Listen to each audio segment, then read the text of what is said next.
5ই August যখন এই fascist সরকারের পতন হলো, তার পরের দিন যে কোন স্কুলের প্রিন্সিপালকে খুঁজে পাওয়া যায় না, কোন মসজিদ কমিটির প্রেসিডেন্টকে খুঁজে পাওয়া যায় না, কোন ক্লাব প্রেসিডেন্ট খুঁজে পাওয়া যায় না, কোন বিশ্ববিদ্যালয়ের ভিসি প্রক্টর খুঁজে পাওয়া যায় না। কেন খুঁজে পাওয়া যায় না? অন্তর্বর্তীকালীন মানেই সময়টা ছোট, মানে অন্তর্বর্তীকালীন মানেই তাদের দায়িত্ব নেক্সট সরকারকে এনে দেয়া।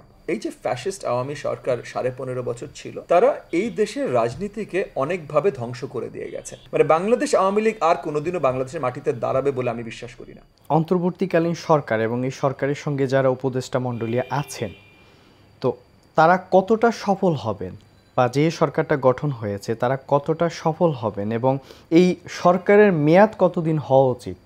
এই সরকার 5 তারিখ থেকে 8 তারিখ এগুলোর অনেক কিছুর আলোচনায় আমরা স্টেক হোল্ডার হিসেবে সবাই সংযুক্ত ছিলাম। সো একভাবে আমরা গর্বের সাথে বলতে পারি যে 8 তারিখে যখন সোয়ারিং ইন হয়, ওনারা যখন শপথ নেন এই সরকার, তখন এই শপথের পিছে আমরা অনেকে অনেক অবদান রেখেছি। সো আমরা অত্যন্ত আনন্দিত যে তারপর তারা শপথ নিয়েছেন এবং 8 তারিখে সরকার গঠন হয়েছে। সো অবভিয়াসলি আমরা যেহেতু এটার পিছে অনেক কাজ করেছি, আমি বলছি না আমরা শুধু আমরাই বানিয়েছি, অনেকে মিলে বানিয়েছি, বাট আমরা প্রত্যেকেই অনেক অবদান রেখেছি এটার পিছে। সো যেহেতু এই সরকারের পিছে আমাদের অবদান আছে, নিশ্চয়ই আমরা চাই এবং মন প্রাণ থেকে আশা করি, দোয়া করি এবং চাই যেন এই সরকার পুরোপুরিভাবে সফল হয়। এখন পয়েন্টটা হলো সফলতা কী নিয়ে, মানে প্রত্যেকটা সরকারের সফলতার বিষয় থাকবে। তো এই সরকারের সফলতা কি হবে?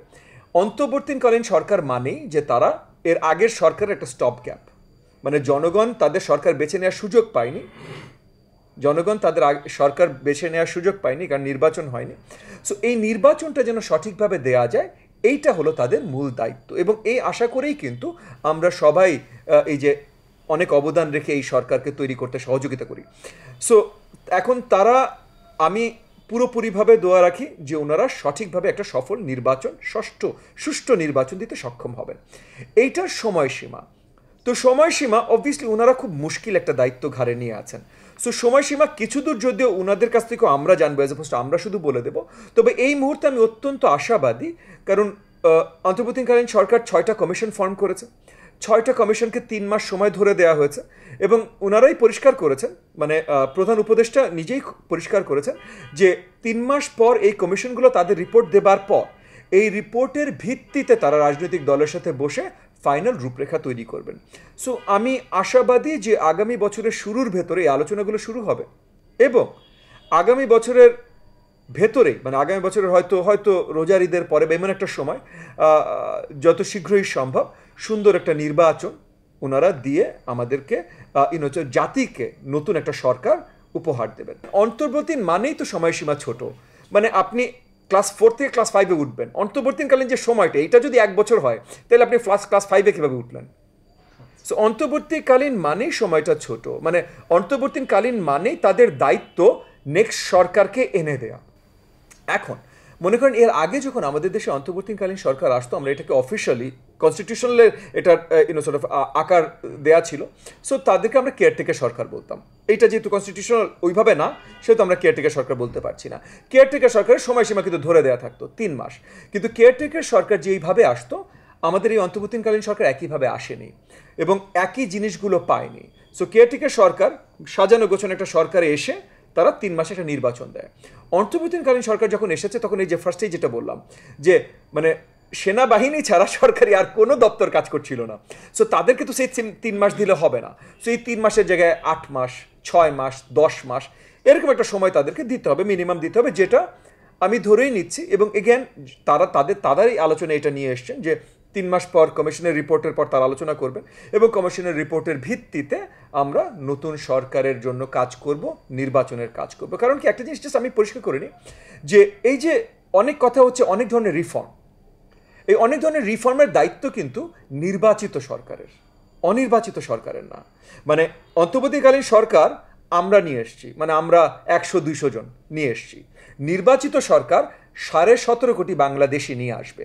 সো প্রপার রিফর্ম এই নির্বাচিত সরকারের হবার কথা, কিন্তু এর ভেতরে অন্তর্বর্তীকালীন সরকারের জন্য আমি পার্সোনালি বা আমার দল থেকে আমরা যে প্রপোজালটা রেখেছি যে ওনারা যত রিফর্মের আইডিয়া নিয়ে আসবেন, এগুলো তৈরি হওয়ার পর, যেমন মারাত্মক 6টা কমিশন ওনারা তৈরি করেছেন, এই 6টা কমিশনের রিপোর্টগুলোর ভিত্তিতে যদি প্রত্যেকটা রাজনৈতিক দলের সাথে বসে পাবলিকের সম্মুখে, মানে জনসম্মুখে তারা এই প্রমিসগুলো প্রত্যেকটা রাজনৈতিক দল থেকে নিতে সক্ষম হন, যে এই রিপোর্টগুলো এগুলো সবাই মানলো কিনা, এবং যদি মানে তাহলে আজকে যেই দলই নির্বাচিত হবে, সেটা এনডিএম আমার দল হোক, বিএনপি হোক, জামাত ইসলাম হোক, অন্য কোনো দল হোক, যেই দলই হোক, আপনারা পার্লামেন্টে যে এই কমিশনের রিপোর্টগুলো মোতাবেক রিফর্ম বাস্তবায়ন করবেন, এই প্রতিজ্ঞা এখন জনসম্মুখে আপনাদের করতে হবে। এটা যদি করে তাহলে দেখেন আমরা রিফর্মগুলোও পাবো, এবং এই রিফর্মগুলো অ্যাকচুয়াল জনসম্পৃক্ত একটা সরকার, মানে ইলেক্টেড একটা সরকারের কাছ থেকে পাবো।